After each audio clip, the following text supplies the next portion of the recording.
How many times do we have to teach you this lesson, old man? I love the young people.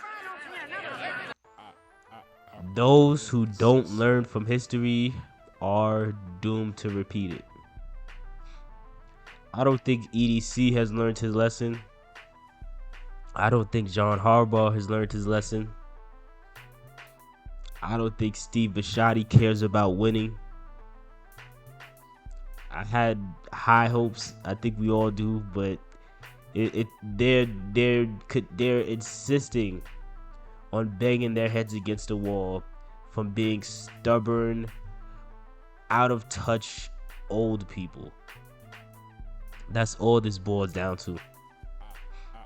And the fans fall for it hook, line, and sinker. And that's why a lot of people, that's why the Ravens media does what they do, because they know most of the fans are stupid. So they're not gonna question anything. They're not gonna use common sense.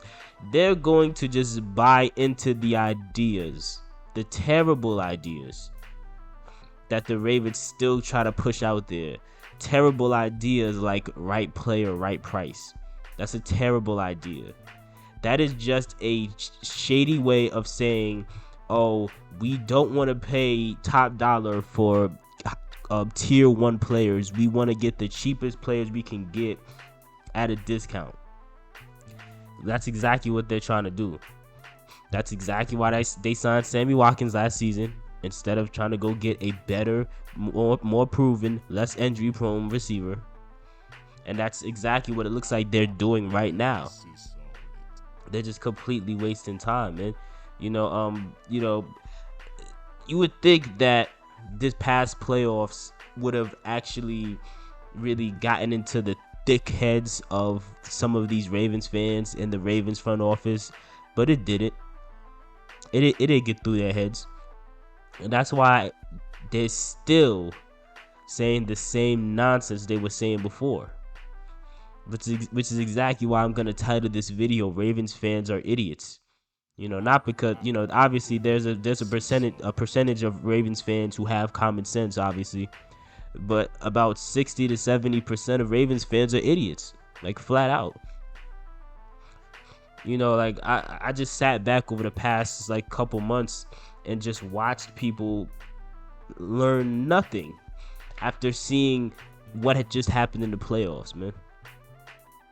What Ravens fans are still, and what the majority of Ravens fans and what the Ravens front office is failing to accept is that this is 2022.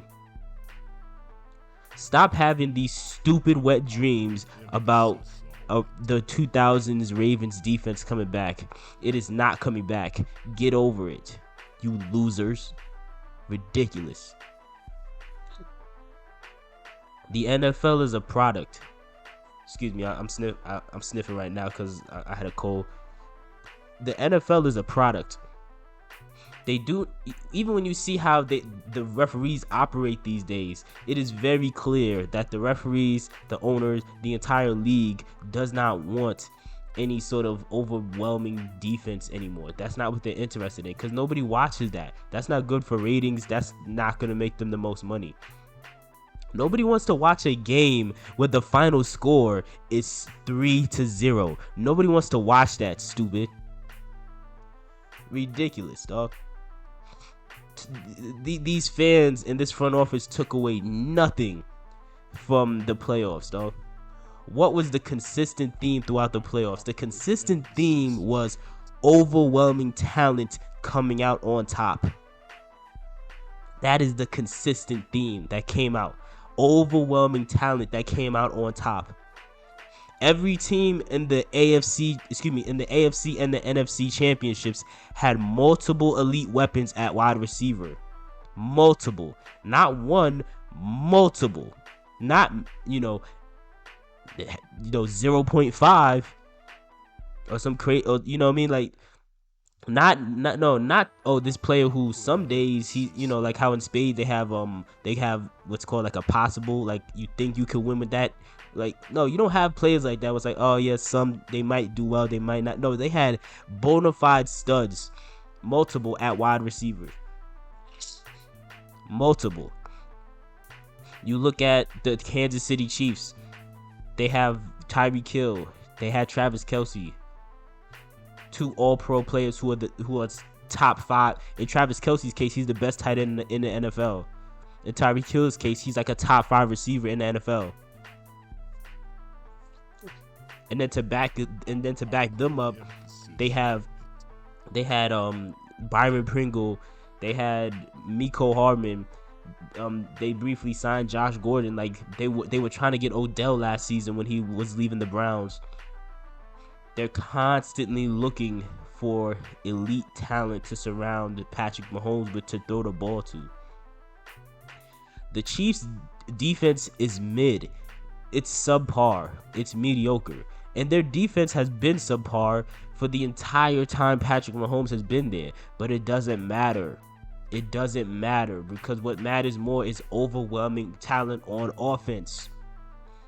You do not need some powerhouse defense to become a success or a dynasty in this day and age. You need an overwhelming offense. And the Ravens and Ravens fans refuse to prioritize that. Look at some of the other teams that were in the conference championship. You had the Bills. They had Stephon Diggs.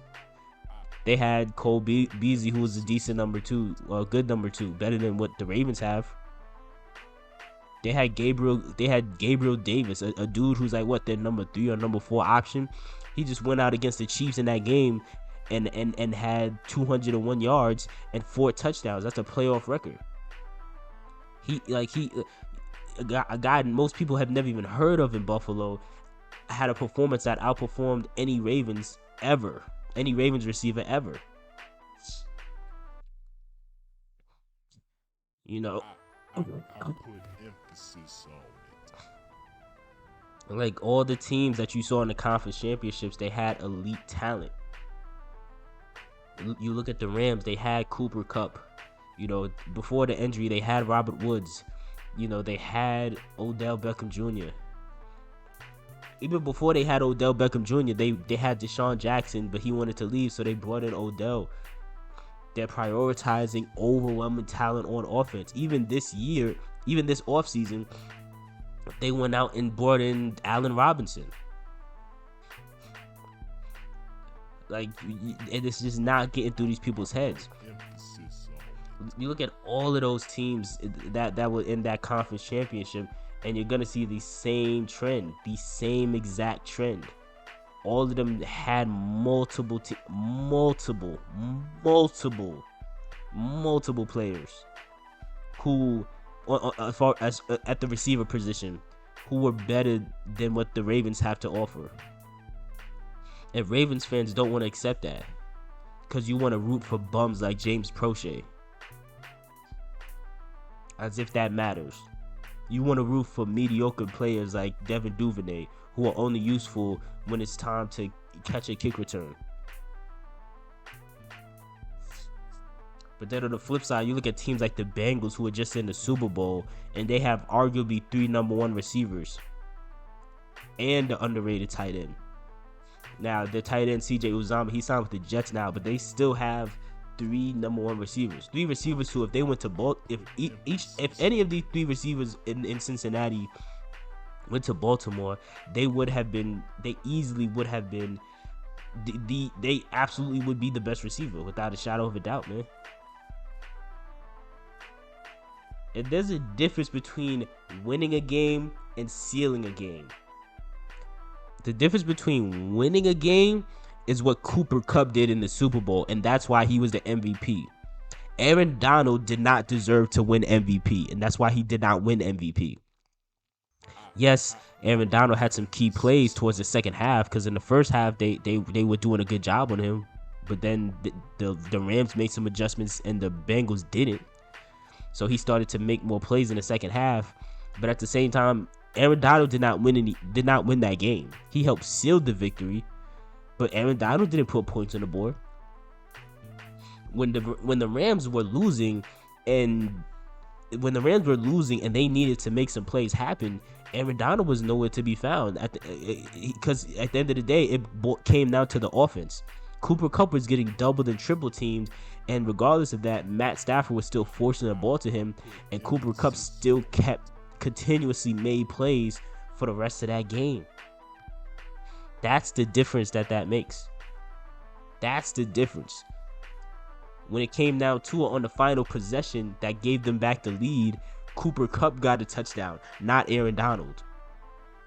And that is another example of why in this day and age, offense is always going to trump defense. Offense is always going to should always be a bigger priority. Whether these hard-headed Ravens fans or whether incompetent GMs like Eric DeCosta want to accept that or not. That's what it boils down to. Elite corners can't stop elite receivers, dog. Now, I'm not saying the corners on the Bengals were necessarily elite, but at the end of the day, they were still double and triple teaming him. They were trying their best to keep him in check. They tried their best, but when it came down to it, in the moment of truth, the receiver won the battle. Same thing when you talk about Jalen Ramsey.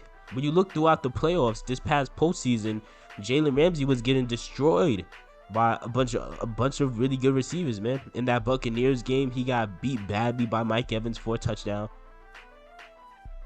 In the Super Bowl, he got beat by T. Higgins multiple times. I'm not even necessarily counting that play where he got the face mask. But there were other plays where, look, T. Higgins was getting the one up on him.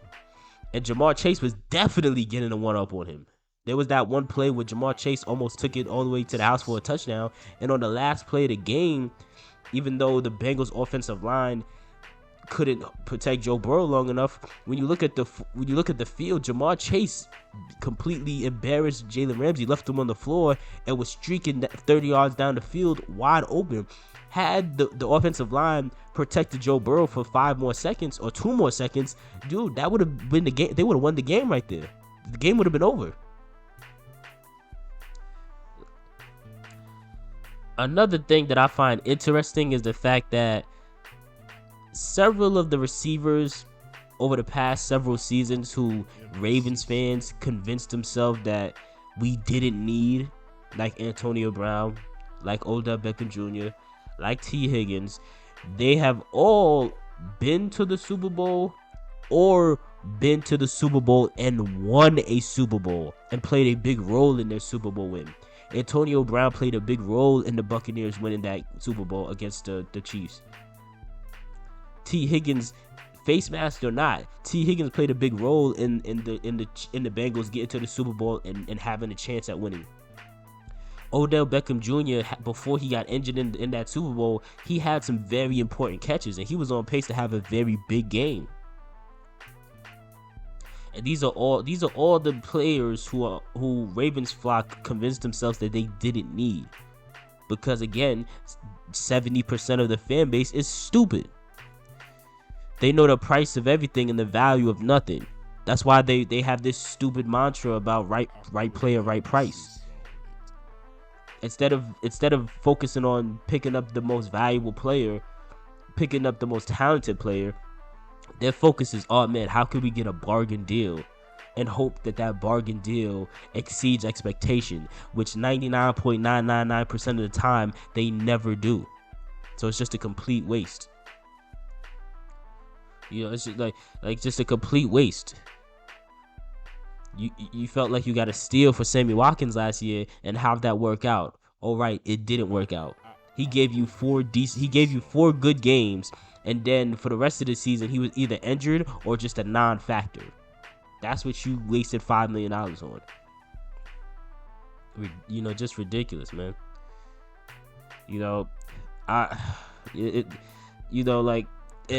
some other takeaways that Ravens fans should have just accepted from the playoffs is, and it hurts me to say this next thing because I like Hollywood. I think Hollywood, you know, could always, you know, get better and have better numbers and be better down the line. But at the end of the day, and he did technically have a breakout season, you know, technically, even though he fell off the map towards the end of the year.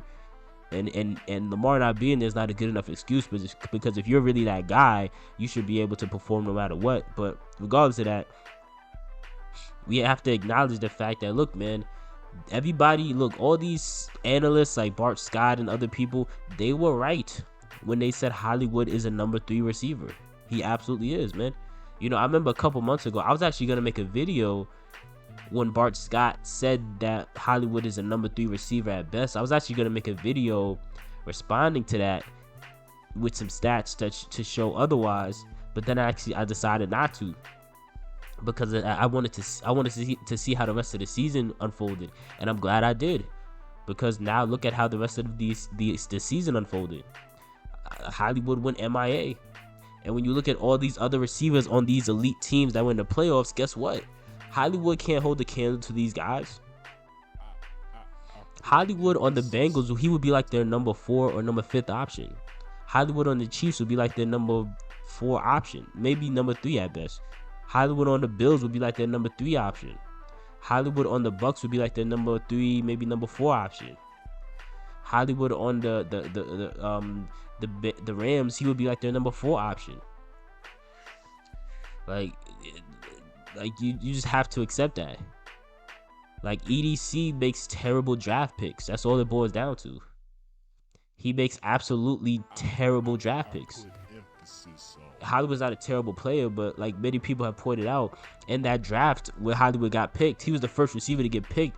That's a year where they have players like DK Metcalf, Deebo Samuel, and many other players who are clearly better than Hollywood, and you didn't pick him. Like, EDC doesn't know what he's doing, man. And another thing that should have been a takeaway from the playoffs that people clearly haven't taken away is the fact that defense is overrated in 2022. It just is. Like, look, the Titans sacked Joe Burrow 9 times and they still lost. The Rams sacked Joe Burrow about 6 or 7 times.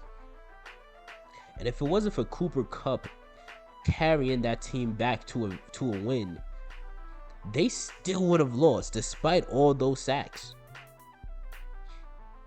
It's not like, oh, the defense dominated and it was a blowout. No, the defense did what they were supposed to do, but they still lost because, again, defense is not as important as people want to pretend like it is. All you need is a decent defense with good enough players who can make timely plays. That's it. You do not need some defensive powerhouse. You just don't. You do not. Even though when you look at the Rams and you're looking at several players that they had, like Aaron Donald and Von Miller and Jalen Ramsey, yeah, these players are impressive.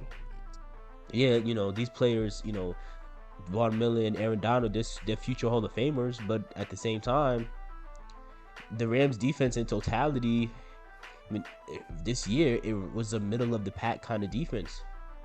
But those guys happen to be playmakers. So when it mattered most, they could make a play.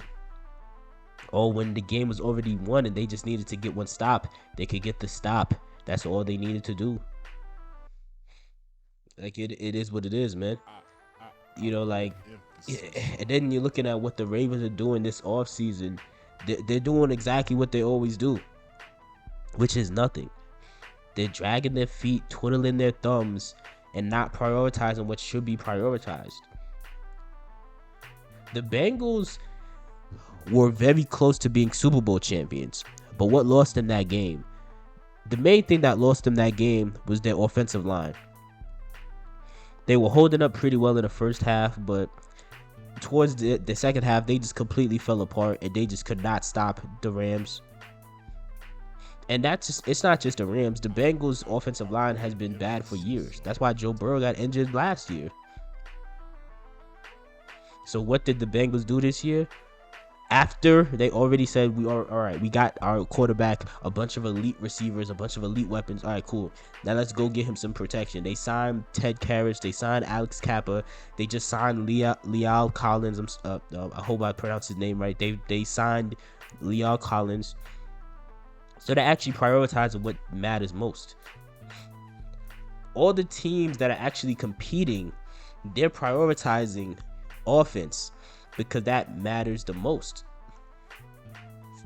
And to just go back onto another reason why defense in 2022 is overrated, again, the number one defense this past season was the Buffalo Bills.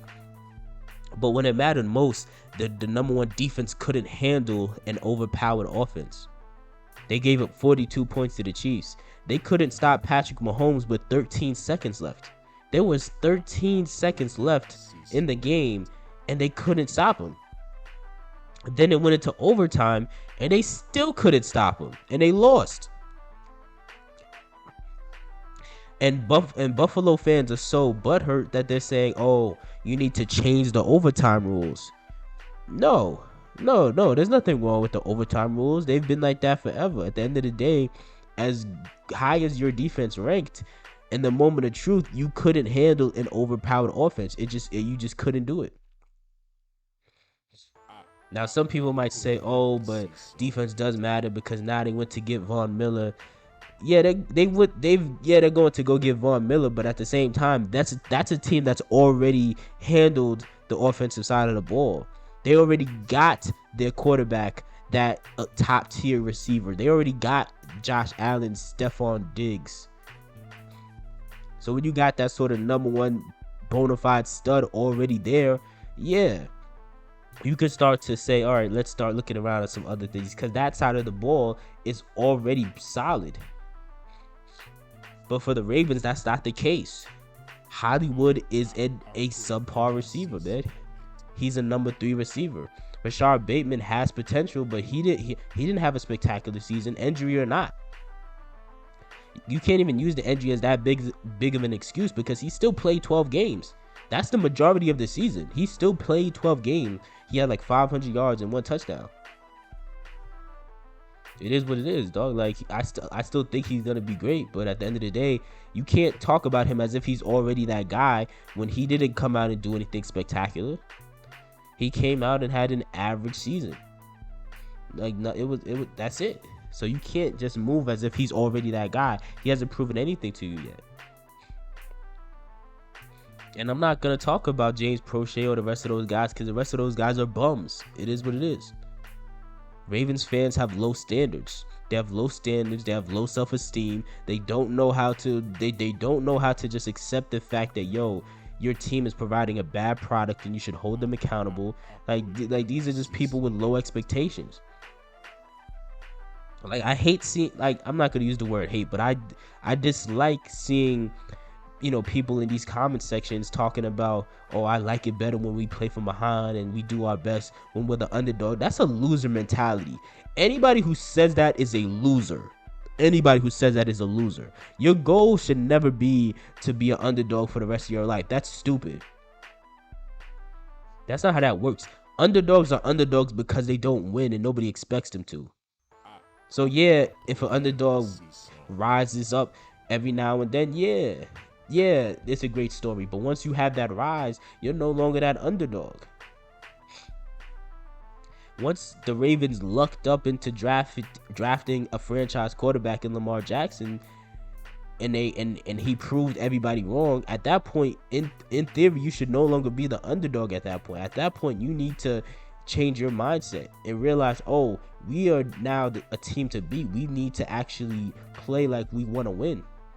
And play like we expect to win, and make moves in the offseason like we expect to win. And they don't. They don't. You know what teams do? Teams like the Chiefs. The Chiefs signed Juju Smith-Schuster, even though they don't need any more receivers. And they still said, no. We're still going to go get our franchise quarterback. We're still going to get him more weapons because we want him to be abundant in options. We want him to have an abundance of options. The Rams went out and got Allen Robinson. The Rams expect to win. They already didn't need any more. They did not need any more receivers, and they still said, no. We're gonna go out and get another receiver. The Titans just went to go get Robert Woods. I'm not gonna say they don't need another receiver, but still, they already had a good receiver in AJ Brown. See, Ravens fans love saying stupid stuff like, "Oh, well, I mean, we got Hollywood, we got Prochet, we got our receiver room is loaded." No, it's not, you idiot. It's crowded with bums. It is not loaded. You don't see Titans fans saying, "Oh, well, we don't need Robert Woods. I mean, we got AJ Brown." I mean, no. They said, okay, these are teams that actually care about winning. These are teams that actually said, okay, let's go out and try to bring in the necessary people, the best possible options who can help us win. They're not having this dumb logic of, oh, let's just try to get a bargain deal and hope that that player exceeds that amount of money let's hope that player's production exceeds the amount of money we pay them. And that's stupid. That's dumb logic. Because what ends up happening every year, just like with Sammy Watkins, is you bought in the bottom of the barrel option that was available. You pay them next to nothing because that's what you wanted to do. That player does next to nothing for the course of the whole season, which is what Sammy did. Sammy had 4 good games, and then he got injured. Once he came back, it didn't even matter that he came back because he was just a non-factor for the most part. Just a complete waste of money. He gave you 4 good weeks out of 17. Is that worth the money? Of course not. And even now, with the way the Ravens are dragging their feet, they don't care about winning. They're not out here actually trying to actually build the best possible team. We had the worst offensive line in the NFL last year. We gave up the most sacks and the 3rd most QB hits. And yet you're not seeing the Ravens rush to fix this O-line. They're still prioritizing defense. They're signing Marcus Williams to some deal where he's getting like $14 million a year. That's a decent signing, but that's not what should have been at the top of your list. Safety should have been at the top of your list. Offensive line should be at the top of your list. They're signing Michael Pierce. Okay, Michael Pierce, okay, whatever. Decent player. That's not look, defensive line should not be at the top of your list. It's so funny that so many of these Ravens fans are so quick to talk about, oh, you gotta give James Prochet a chance. You gotta give Devin Duvernay a chance. You gotta give Taylor Wallace a chance. Rashad Bateman's gonna be great. Give him a chance. But yet, you have players on the defensive line like Matabike, who the Ravens haven't given a chance yet. You just drafted Owe, and now you're trying to go get Zadarius Smith as if you need more edge rushers. You don't need more edge rushers. You already have Odafe Owe and Tyus Bowser. I like Tyus Bowser. I've made this abundantly clear. I've said this several times. Tyus Bowser is a good player, and on any other team, Tyus Bowser would have double-digit sacks. But you guys, just like y'all did with Matt Judon, y'all try to act like this player isn't as good as he actually is, and you don't value him. And then when he leaves and go to another team and turns into a Pro Bowler, it turns into an all-pro player, then all of a sudden you're crying because you don't have him anymore. And you're still saying we need an edge rusher. You freaking idiots. You know, you got all these teams. You know what teams care about winning? The Broncos care about winning. They have a stacked team, and all they needed was a quarterback, so they went out and got Russell Wilson. They saw what was most important. They saw the biggest hole on their roster right now, and they filled it. The biggest hole, the biggest need right now is protecting your franchise quarterback.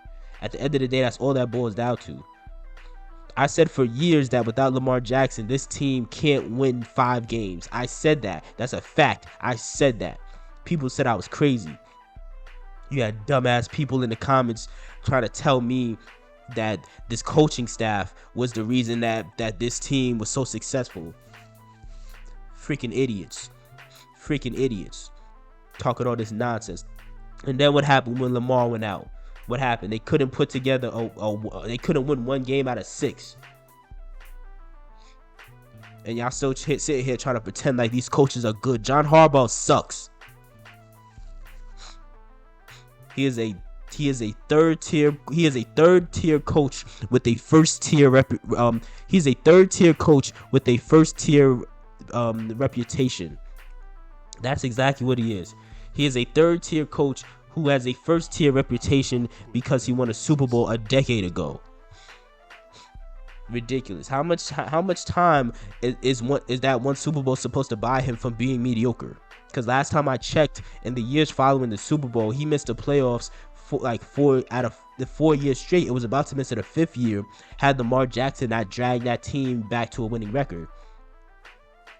And then as soon as they didn't have Lamar for an extended period of time this year, you got to go back to got a chance to see again what he really is as a coach, which is not anything that everybody has hyped him up to be. They got rid of freaking Wink Martindale, which I was excited about. And then what did they do? They went and brought in another one of John's friends, the dude who coached Michigan with Jim Harbaugh. So John Harbaugh didn't learn his lesson either. He's still bringing in his friends. There's no guarantee that the defense is even going to look different next season, because just because they changed out a coach doesn't mean they changed out the scheme. Sometimes you'll see scenarios where they'll take a coach out and then still have the same exact scheme, but they're just sort of putting that new coach in to maybe tweak some things here and there. But again, if the person at the top of this food chain, which is John Harbaugh, from a coach's perspective, the person that's at the top of this food chain, if he's still there, there's no guarantee that anything's going to really change scheme-wise, because he's bringing in people that he's comfortable with. He's bringing in people that he's friends with. Instead of bringing in people who actually are the best options for the job, he's bringing people that make him comfortable, which is stupid, but that's what he's doing. Because John Harbaugh doesn't care about winning either.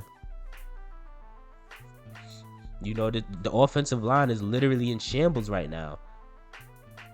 Bradley Bozeman just signed a deal. It wasn't even a big deal. It wasn't even a large amount of money, but it was like $2 million or whatever. But he signed a deal with the Carolina Panthers. So now you have no center. You have no center. You have no right guard. You have no left guard. The right tackle that you did sign, Morgan Moses, he's an okay player, but you don't know for sure if he's gonna be that guy. You have Ravens fans who are now trying to say we should get rid of Ronnie Stanley. I don't think we should at all, but you have people who are saying that.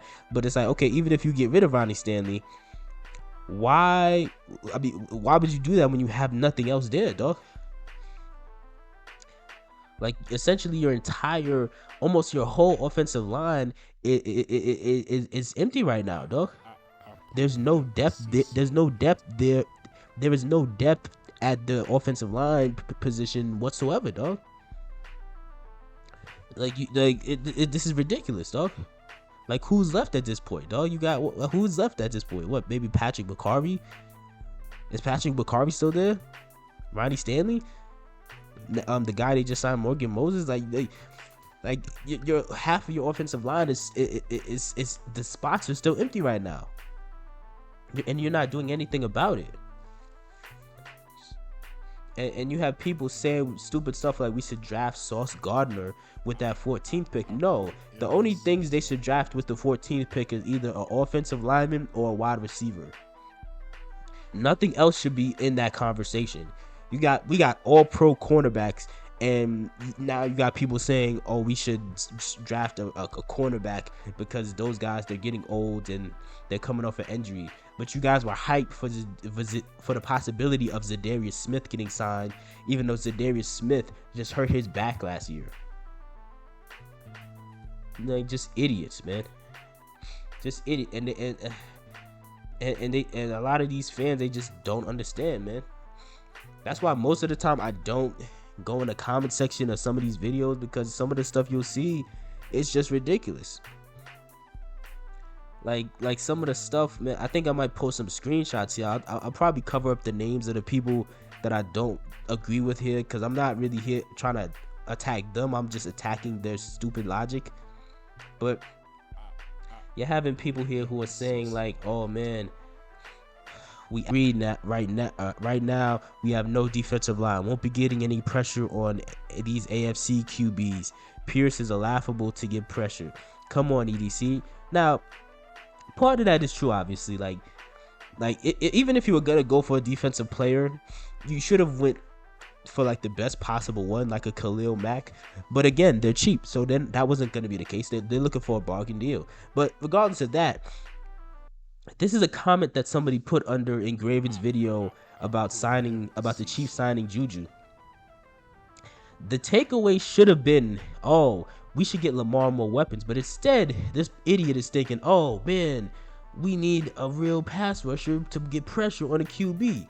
Again, these people are idiots, dog. Like, these other teams are loading up on offense. Why? Because they understand that in today's NFL, you have to have an overwhelmingly talented offense that could win a shootout with another overwhelmingly talented offense.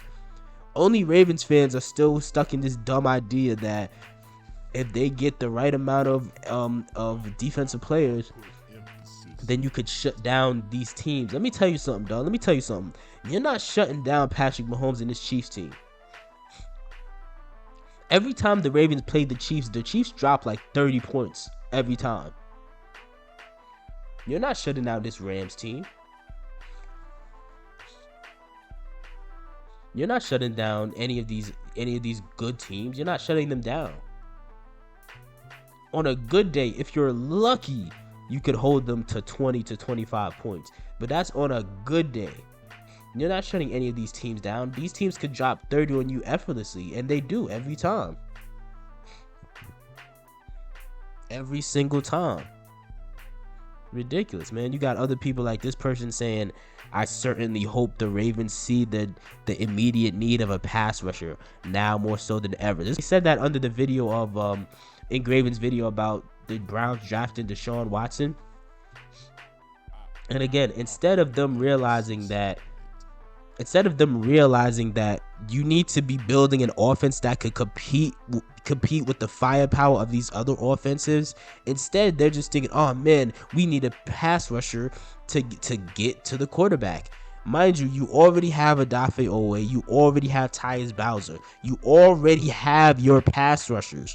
Again, Ravens fans are stupid. They know the price of everything and the value of nothing. And this is exactly why players like Matt Judon, they leave and they go to another team, and all of a sudden they look like a top 5 pass rusher, and Ravens fans are perplexed. They're just not wrapping their head around what is happening. We let go. Why do we let him go? Even though when he was here, you guys were still crying about needing a pass rusher. You had Yannick Ngakoue, and again, when he was here, you guys undervalued him. And then as soon as he goes, miraculously, he turns into a double-digit sack kind of guy. And you guys are still complaining about needing a pass rusher. You're doing the exact same thing right now. Tyus Bowser is a very talented player. And you guys are acting like he doesn't exist. You guys are acting like he's not a competent pass rusher. Odafe Owe, even though his season was okay, he has the potential to be a very good pass rusher. And you still have Ravens fans who are trying to act as if oh, we still need something. No, you don't. You need new coaches. You don't need you don't need more players in that spot. You need new coaches. You need new coaches, and you need to let your young players actually get more opportunities, get more snaps, get a chance to elevate themselves and their talents and show everybody just how great they can be. But a lot of these fans are too stupid to get it. They're just too stupid to get it. You have this other idiot who's saying pressures on the Ravens front office now more than ever to get pass rushers and playmakers on offense. Division 2 tough to solely rely on Lamar. Now, I partially agree with that. Don't get me wrong. I'm not saying that. Look, the part where he says playmakers on offense, I agree with. But the issue is, notice how this person put pass rushers as the priority by listing that first. They need to get pass rushers. You don't need pass rushers. You already got pass rushers, dog. It like, actually give the guys you got a chance. You guys refuse to do that. You guys refuse to do it. Why? I don't know, but you guys refuse to do it. Like, it is what it is, man. So, so I'm not gonna say that person's not a complete idiot, but and to be fair, none of these people are like complete idiots, but I just strongly disagree. And I understand that for people like this, at a certain point, you gotta stop being polite with people like this, and you gotta just start making fun of these people. You gotta start disrespecting these people, because it's just not getting through their thick heads, dog. You got another person saying we absolutely need a pass rusher now. Either risk it and wait to see what the Vikings do with Hunter. The dude's a beast, plus he's a pure pass rusher. Again, now mind you, I'm reading it exactly how he said it. I'm reading it exactly how this person typed it. I'm not even trying to correct any grammatical errors. That's not my business. Listen, man. You already have elite pass rushers. You already have them. The problem is the coaches. The problem is the scheme. But you guys are still complaining about it as if that's a pressing need. That's not a pressing need. The pressing need is actually getting competent blockers on offense who can actually protect your franchise quarterback who literally saved your organization. You know, like I just don't like 70% of the Baltimore Ravens fan base, man. I really don't, man. Like this, like I'm not a fan of that at all, man. You really like stuff like that. It really blows my mind, but at the same time, I have to be fair. There are some fans in the Ravens flock who I do agree with, who actually understand what really matters and who actually have what I believe to be the right point of view on this. And I'm gonna read some of their comments as well. Like one person, I'm not gonna block their names because I agreed with what they said. But one person said, as a Ravens fan, I'm tired of seeing this. I really believe the Ravens' early success and identity as a blue collar team is hurting how they build their rosters. Now that person's absolutely right. You know, the Ravens are stuck in this philosophy from 1996. They're stuck in this philosophy from 1997, 1998, 1999, 2000. They're stuck in this very outdated philosophy where they want to prioritize defense, overpay for defense, and then get bargain deals on offense and hope that could work out to a Super Bowl. That's not today's NFL. And you didn't have Lamar Jackson in 2000. That's part of the reason you had to have such an overwhelming off defense back then, because your quarterback back then in 2000 was Trent Dilfer. Trent Dilfer sucks. Lamar Jackson is a top 5 quarterback. Facts. And you guys are giving him no help.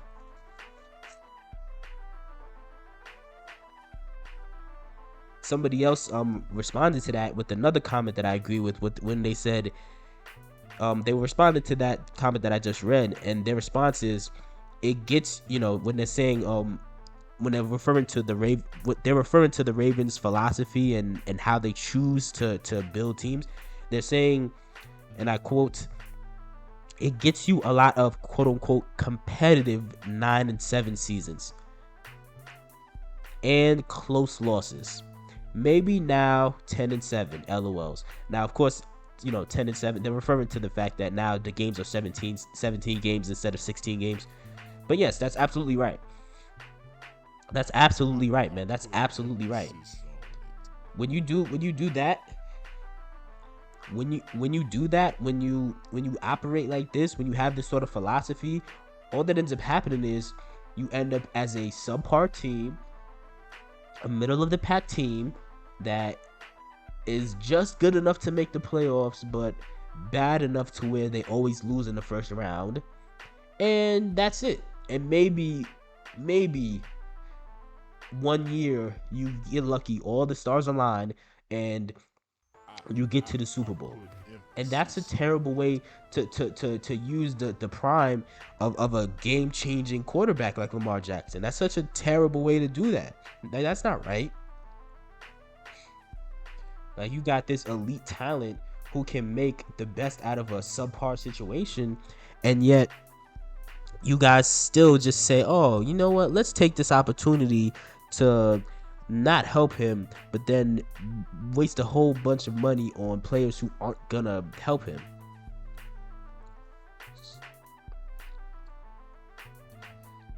You know, another person said, definitely a move we needed to make. Needed another possession wide receiver. Thank you. See, that person understands. Thank you. I'm thankful for that person. I'm thankful for these people that I'm agreeing with right now because they understand what the real need is for this team and what the real problem is. Somebody else here says, I feel so bad for Lamar. He's constantly questioned about his skills, yet he has to watch all these playoffs, watch all his playoff peers get all star receivers. You can now say that the Chiefs, Bills, Bucks, and Cowboys last year's second and third string receivers would be starters on the Ravens. Let that sink in. And that's 100% true. You look at all these teams like the Bucks, like the Bills, like the Chiefs, like the Rams, like the Cowboys, like the Cardinals, like the Seahawks. All these different teams, man. Like the Vikings. All these different teams. You can look at them and you're looking at their second options. That they're even teams in our conference like the Bengals, like the Steelers. You're looking at their second and third options and on their team, and those guys on the Ravens would easily be the best receiver on the Ravens. That's how pathetic this receiving group is. But you have a lot of fans who still don't get it. They don't get it. You know, somebody else said Ravens ain't even a top 5 team after this offseason. And somebody responded with and fans talking about believing EDC, it's not looking good at all. And I agree. You still have a lot of delusional fans who are still talking about an EDC we trust, even though he hasn't earned any trust yet. But you guys are blindly trying to trust a guy who so far is showing you he's not good at his job. So it's a waste of time. Complete waste of time, man. And you know, and then you're seeing people every year, it's the same exact excuse. Oh, we can't make these moves because we don't have enough cap space. Look, the cap does not exist. Every year the Saints are like deep in like deep in the red. Like they never have cap space. But miraculously every single year by the end of the offseason, the Saints have extra money left over. They sign whoever they want and they re-sign whoever they want, and they never suffer the consequences. Same thing for the Packers. Same thing for any other team who decides to do so. You can kick the can down the road as long as you want to. Nothing's gonna happen. You will suffer no consequences. Look at the Rams. They sacrificed a whole bunch of draft picks. They sacrificed a lot. But guess what? They now brought another Super Bowl back to the Rams. So do you think they care? No, they don't care. They got their Super Bowl. And even when that day comes where they're supposed to, in theory, when they're supposed to suffer consequences, this is going to continue to kick the ball down the road. Who cares? It doesn't matter. It doesn't matter at all. And it's so laughable. Lunch Break Hot Take brought up a great point where it was like, look, the Ravens are the only team where they never make big moves in the offseason or the draft. They never get top tier players in free agency, and yet they never have money left over in cap space. Every single year it's the same thing. They never have money left over in cap space. What does that tell you? That tells you EDC's bad at his job. That tells you whoever's in charge of whoever's the team accountant or whatever, whoever's in charge of handling the money is bad at their job. Because how is it every time you guys keep having this roster, this mediocre roster, but yet you're always out of money? What does that tell you? That tells you that they overpay for bad players. Especially on defense. They overpay for bad players on defense, and they also overpay for old over-the-hill players on defense. No offense to Calais Campbell, because I like Calais Campbell, and I think his contribution this season was kind of underrated because he only had 2 sacks. But at the same time, when you look at the same time, bro, when you look at where he was at in his career, the amount of money they gave him was ridiculous. The amount of money they gave Brandon Williams was ridiculous. Even the amount of money they just committed to Marcus Williams is ridiculous. That's money that should be going to a receiver. That's money that should be going to go get you a top tier offensive lineman. and you're wasting it on these okay defensive players who, in the moment of truth, they're not gonna play big roles in you winning a game. When it comes down to it, Lamar Jackson is gonna be the difference maker, because he's already been that for the past 4 years, and you guys refuse to help him, and fans refuse to hold the team accountable. But that's my rant, or whatever I would have called this. Let me know what your thoughts are, man. Do you like the moves that EDC and this team are making right now? Do you not like it? Let me know what your thoughts are in the comment section below.